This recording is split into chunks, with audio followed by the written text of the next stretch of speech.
Hey everybody, welcome to the Classic Movie Gush. We are back. It's Melissa Tagg and Clay Morgan. It's been a long time, Melissa Tagg. I know. Do we remember how to talk about movies? I don't even know how I'm supposed to do this anymore. Like, I think the formula is we watch an old movie and then we basically gush about it. We talk about it, yeah. We don't intend to gush, we just tend to gush. Ooh, that's like a tagline. It is. Oh, a tagline! What? Oh, like my last name! Like your website. There's so many great things about my last name. Okay, write that down. We don't intend to gush, we just tend to gush. We just tend to gush. So we're excited to do this again. I guess we could call this season 2, right? Because we took like months off and we ended with It's a Wonderful Life last Christmas. And now we're back with something completely different, another Jimmy Stewart movie. It's called Vertigo. Mm-hmm. We had to do Vertigo. It's just way too important in the annals of cinema. Is it as good as all the other movies that have ever been made? Some people think. There are some highly qualified people who think it is the greatest movie ever made, even topping Citizen Kane. So we're going to talk about it and find out if that makes sense or not. Here goes. I'm going to give you 38 seconds. I'm going to give you an extra 8 seconds. Whoa, that's very specific. 38 seconds to explain the plot of Vertigo. Go. Okay, here's the plot of Vertigo. Jimmy Stewart is like a former police chief, I think, and he's had this incident where he's seen a guy fall off a roof, so he has acrophobia. He's scared of heights. And there's this guy, well, he's retired now, so this guy hires him to follow around his wife, who has been acting really weird because Jimmy's a former detective, so they figure he's a good person to do it. Jimmy follows this girl around, and she acts super weird. It catches her at least once attempting to commit suicide, and he saves her. In the process of following her around, he falls in love with her and becomes slightly obsessed with her. And on one of their outings together, they go to a place that has a church, and she walks up the church steps up the bell tower or whatever and ends up falling to her death. Or so you think. Well, suicide. Closed cut case. That's what everybody says. And of course Jimmy couldn't save her because he is scared of heights.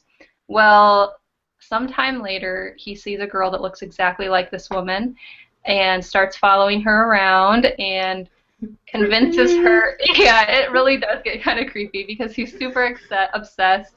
And should I really give away the ending here? Should I give away what happens? Okay, well let's talk about it for a bit, okay. And then we'll do the super spoiler ending. We have to explain what happens. You know, people have had 55 years to watch the movie because it came out in 1958. But the beauty of this recorded video technology is there's a pause button. Yeah, right? You can go watch it. So go watch Vertigo. You can go watch any movie we're talking about, come back, and then hear us talk about it. Like, that's why we do this, right? Because it's always frustrating when you watch a film and you want to talk about it, and it's like, oh, no one's talking about it because it came out like 7 decades ago. We're talking about it. We're here to fill that void. Yeah, that's what we do. We start discussions intentionally. We're talkers. Jimmy Stewart plays Scotty Ferguson. It was friends. Only his friends call him Scotty. And that's who Gavin is, the guy who says, I need you to look at my wife and figure out what's wrong with her. Right. And it is a kind of like a hook where we are just like voyeurs for the first third of the movie along with Scotty. Right. And I think you said it, Kim Novak, we don't even really meet her up close for a large portion of the beginning. And we don't even hear her talk until the third of the way into the movie. The inciting incident, right, where she just randomly jumps into the depths at the base of the Golden Gate Bridge. So a lot of people have said that this is Hitchcock's greatest movie, but a lot of people will still put Psycho above it. And it was that I didn't know about this Sight and Sound. It's like the British critic publication. Apparently, they started ranking Vertigo in the top 10 or something in the 80s or 90s, and then like 10 years later, every 10 years they reevaluate. So like by 1992, it was number 7. By 2002, it was number 4. Wow. And in 2012, they leapfrogged Citizen Kane. Like they put Vertigo as the #1 movie of all time. Wow. Now they're British, so they've got a little bit more, love for Hitchcock, perhaps. Mhm. But what most people say is that this is like totally Hitchcock working out his issues on camera. It's kind of It's disturbing. it is, and it's funny. You hear a lot of people talk about Hitchcock, and the heroines in a lot of his movies look the same. They're always Tippi Hedren, Grace Kelly, Kim Novak. They're all the same, blonde, same body type. And in this movie, you see Jimmy Stewart trying to turn Kim Novak's character later in the movie when he meets her, trying to turn her into the woman that he met earlier. I mean, it is disturbing if you think about it that way, kind of like the obsession and to think maybe there's a little bit of Hitchcock's personalness in there. I was our old buddy Edith Head from Roman Yeah. Holiday fame. She did the costumes for this, and I guess that the idea was Hitchcock liked to put these blondes in gray, and it was quote psychologically jarring. It's just really funny. Tippi Hedren is the exact same in Birds. Like there's something out of whack about seeing that, and Kim Novak always said that it was like she hated the outfit, she hated the dress. It was like she felt so restricted, but then she kind of used that to play this, tense character. And so with the story, you I think 2/3 through the movie, a little bit later, they reveal it's actually a murder story. Like there's this Hitchcock and mystery, but he did it so differently. So we know the spoiler ending, right? And we kind of then watch to find out when will Scotty figure it out. And he goes into this like really dark place. Like he's literally in a sanatorium at one point. He's got this girl Midge who kind of loves him, and he's just kind of like not interested in her in a significant way. But talk about what it's like to see Jimmy Stewart in this role generally. Well, see, I love Jimmy Stewart, and I love rooting for him in movies. This one, it's harder for me to love him in. And I think it's just that I don't like seeing him in a pathetic role, and he is kind of, in this movie, he's a little bit pathetic. He gets so obsessed with this girl to the point that he's having her wear specific dresses and change her hair. And also, funny side note, he says like 30 times to her, like, it can't matter that much to you when he tries to get her to wear the same dress that he remembered this other lady in and the same shoes. And then he's telling her she has to dye her hair blonde, and he's like, it can't matter to you. Right. And it's at that point that I just want to be like, Jimmy Stewart, have you met a girl? Most of us care what color our hair is, okay? But yeah, it's just a little bit hard to see the Jimmy Stewart that I love being slightly obsessed and pathetic. And two, he's 50 years old, I think, in this, and Kim Novak was like 25 or 26. Yeah. So that is a little bit, I don't know. There's a creep factor. Yeah. But it's Jimmy Stewart, but Yeah. the thing is, it didn't so much creep me out as it was just, it broke the trance. Like, I wasn't lost in story because I'm looking at 50-year-old Jimmy Stewart kissing Novak. You know what I mean? Yeah. Like, I'm too aware of the actor. Maybe, yeah. And okay, we're gonna spoil in a minute, but this movie also is famous for the very famous Vertigo effect, the dolly zoom. And I forget who I was. It might have been Psych. Like James Rhodey was directing an episode of Psych or something, and there was a throwaway comment, and they said, "You're not a director until you've done a dolly zoom." Like everybody has to do one of these shots where you see like the person still in the entire background moving in one direction. Well, they basically created that effect in Vertigo to give the kind of nightmarish vision of Scotty trying to ascend the steps of the bell tower. And it's just that really cool where the camera pulls away as it zooms in and it creates that effect. So it's actually called the Vertigo effect. Now, we can't really talk about the movie beyond this without explaining the big turn. Yeah, should we just go ahead and explain it? This is the big spoiler. Okay, go watch the movie if you haven't watched it yet.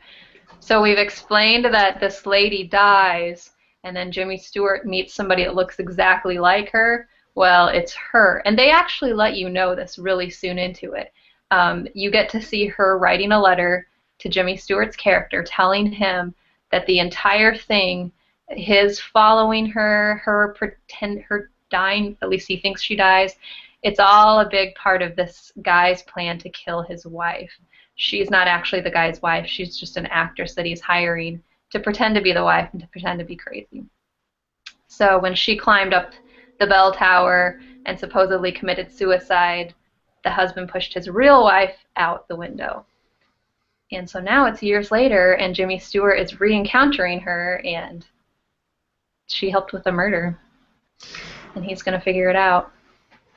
Yep, and she's completely changed her appearance, right? She's just Judy from Kansas, and she's got this real dark hair and these horrendous eyebrows that I just can't even... They really are. It just looks like somebody smashed caterpillars on her forehead. It really does. Like the Groucho Marx eyebrows were just applied to her. I don't understand that, but... we're really not exaggerating. They really are insane. They're terrible, yeah.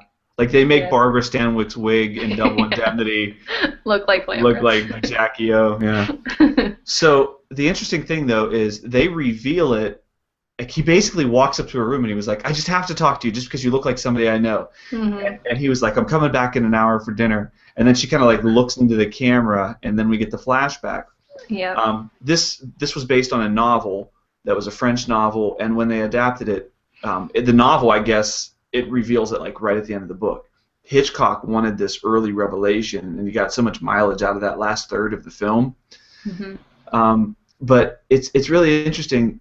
I was reading a couple things about this, and I realized that the husband, Gavin, like the scoundrel of scoundrels, who takes his friend and uses his friend to basically convince the world his wife has committed suicide, who turns this Midwestern girl into, like, forces her to become a myth in order to play the whole ruse. There's no justice against that guy. Like, he completely is out of it by the time the movie comes to a conclusion. Yeah, he gets away. I think they considered doing an ending showing him being pursued or going on trial or something, but it got nixed. It's the logical next step. I mean, where the movie ends, somebody said it ends fittingly with a nun because, make no mistake, this is a confession. This is like Hitchcock's confession of he had issues when it came to women, just like this, right? Yeah. It makes sense that, of course, Scotty would then go, probably in the rage he was in, just like murder the dude. Yeah. But it is so much about the women. And so Roger Ebert says that the greatest scene in all of Hitchcock is the scene in which Scotty has finally convinced the girl to go full look like. To actually, not only does she put on the suit and change her hair, he now needs her hair up in a bun. Yeah, he's not satisfied until it's the right he wants her to, and meanwhile she's like going right back into the character that she already had to play. He doesn't know this yet, that she's been playing this character already. And Ebert says that scene where she comes out of the bathroom and he stands up, and it's kind of like a dreamlike, they come to each other. He said, what you're really looking at there is the fact that they are both trapped and potentially destroyed by this illusion that this guy created in order to murder his wife. Like, it's really dark when you think about that. They're both trapped in the same way. Even though they both fell in love with each other, they can't, the real love can't happen. Yeah. It's crazy. It is crazy. And I'm not like the biggest Hitchcock guy on the planet, but I was thinking about one thing in particular. We watched that movie Suspicion, right? Oh, yeah. And one of the things we joked with Cary Grant, we joked about the music. It's like, it's so overdone. It's very dramatic in that one. It is. And I noticed that in this movie, the music is way better. I mean, it is like, the tone is really good. Bernard Herrmann. The music is amazing too, and I don't know if I read this somewhere or what, but if you watch the whole movie, the music cycles back around to the same thing over and over, and it's just kind of weird, but it kind of plays in with the vertigo and the obsession kind of feeling, but it's interesting. It's definitely great use of music, for sure. Yeah, so 1958, the movie, it did earn out. It made back its budget, but as you mentioned, it didn't really. It got panned by some. It got praised by others. It didn't really set the world on fire. It was just kind of another Hitchcock movie, and it's over time has been reevaluated, and maybe because people have come to understand more of who Hitchcock was, it seems to be a part of the story here.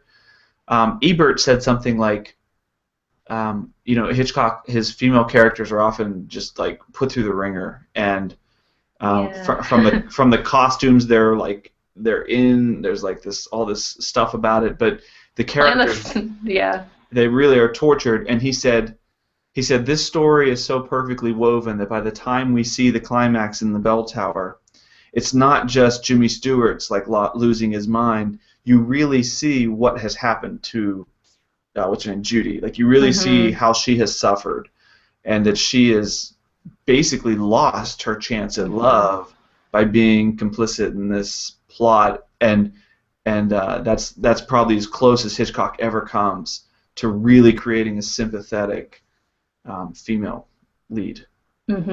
Yeah, his females get in a whole lot of trouble all the time. You know what else is interesting about this one? I think Hitchcock bought back the rights to like 4 or 5 of his movies, and I think this was one of them. And so for decades, I think it wasn't. I mean, it was released in theaters initially, but then he bought back the rights, and so it wasn't shown forever. And then it was in like the 1980s or something that it finally got re-released.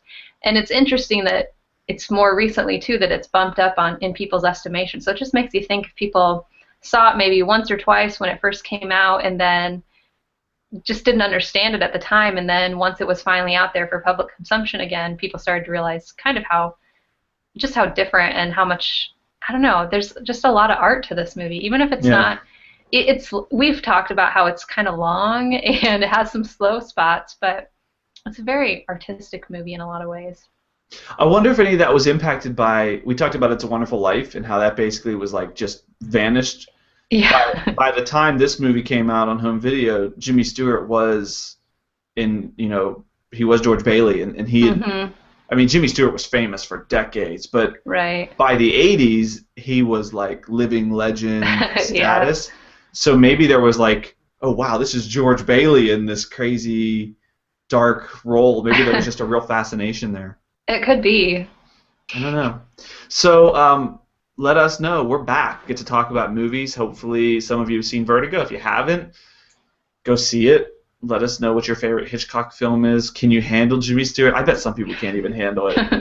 It is. It's just jarring if you're used to seeing him in It's a Wonderful Life and Mr. Smith Goes to Washington, and you can't take it with you. I mean, he's just in so many fabulous movies where you love him to death. The Philadelphia Story. Yeah. He's and this is before all of his. Well, he started doing a ton of westerns after he turned 50, right? Yeah, he did. He also, just as long as we're on Alfred Hitchcock, he also did Rear Window, which is an amazing movie. So I have the framed. We'll have to talk about that sometime. Poster. Ooh, nice. Yeah, Grace Kelly. Yep. We'll have to definitely do that sometime, but we have to figure out what's next. So we'll work on that for episode 22. In the meantime, go watch Vertigo. At the end? I'm just going to leave that in as the ending music.